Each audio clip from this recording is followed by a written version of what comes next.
your quest for justice. You know, when I got the invitation, of course, you had me at Jewish and Labor. I even like committees, Western Region. But it is the intersection of so much of my life and my work. And it's such an honor to be here to honor somebody who is an angel in the City of Angels today. But it has been quite a year. A year ago, we didn't have an ordinance, as you mentioned, to raise the minimum wage to $15 an hour. A year ago, we didn't have an agreement to hire 6,000 new employees, targeting our neediest communities in Los Angeles with our public sector unions. A year ago, which I want to thank this committee for playing a huge part in the Fix LA Coalition. You know, 10 years ago, we didn't have things like a big box ordinance to keep away some of the stores that were going to go after our UFCW members, and we didn't have a living wage expanded to our proprietary departments. We didn't have the wage protection that we just passed this past year so that we can enforce wage theft in this city. We didn't have over $45 billion of infrastructure that the trades are putting up in the public sector, let alone in the private sector. A year ago, we didn't have a company that was coming into the port to have a unionized model of truck drivers there. We have had an amazing year, 5 years, and past decade. So give yourselves a round of applause. Right here in this town, the security workers are being unionized, the car wash workers are being unionized. We don't play defense on the West Coast, we play offense. And thank you all so much for making that happen. And in a key industry here in Los Angeles, you know, it's funny, I am here today as the first elected Jewish mayor in the city, so this is extra special for me. I always have to say elected because there was a guy for 2 weeks in the 1880s who was the city council president. When the mayor died, he became the mayor, and they said, oh, shoot, a Jew's in charge. We better have an election. But I want it fair and square, first elected Jew to be a mayor, and I take that very seriously, not just because I'm proud of what my ancestors overcame to come here, but because of the value of Judaism that says that we have to always look at social justice or else we're not good Jews. It's the reason why my Jewish grandmother was a union member. She answered President Johnson's call to become a teacher and moved to Milwaukee, one of the toughest schools in the country, to teach. It's the reason that my grandfather, my Jewish grandfather, opened up a shmata place. He made clothes. He became he took his father's tailor shop and opened up Louis Roth Clothes, and it was one of the very first union shops making suits here in Los Angeles.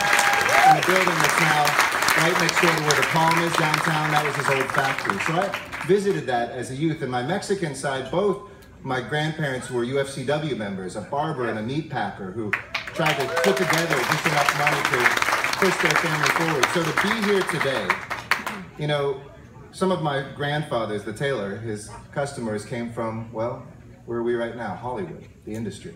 In fact, Jack Valenti was one of his most famous customers, and when President Kennedy died, Jack Valenti was tapped by President Johnson. The first thing Valenti did with Johnson is he looked at the new president and said, no, you look like a schlub. I know this guy out in Beverly Hills who makes a really nice suit. And my grandfather became tailor to the President of the United States of America. But it doesn't end there, because that would be an amazing accomplishment, but he was a social justice fighter. He was an ACLU Man of the Year. And during the Vietnam War, he was opposed to the war. And he had to make a decision of whether or not he was public about that and lose his best client, the President of the United States, something he never would have dreamed of doing, or remain quiet and keep that honor.